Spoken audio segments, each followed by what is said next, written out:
দিনের ব্যবধানে 5 টাকা করে বৃদ্ধি করা হয়েছে এবং বৃদ্ধি করার যে কারণগুলো তারা বলেছেন যে তারা বেশি টাকা ক্রয় করেছেন, কিন্তু ক্রয় করার সপক্ষে কোনো ডকুমেন্ট তাদের কাছে নেই, অর্থাৎ তাকে ক্যাশ মেমো রাখার যে বিধান ছিল সেটি তারা মানে নেই।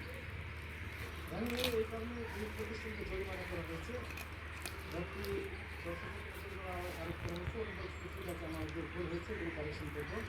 আরেকটি প্রতিষ্ঠানে যেটা দেখলাম একই রকম সিচুয়েশন, অর্থাৎ তাদের কাছে কোনো টাকা ক্যাশ করা নেই, তারা শুধু মৌখিক ধরে বলছে 30 টাকা ক্রয় করে, কিন্তু কোনো ক্যাশ করা তাদের কাছে নেই।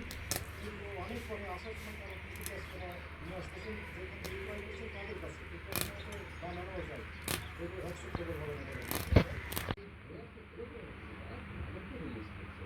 যার ফলে আপনি যদি খাবারে বেশি পরিমাণে চলে যান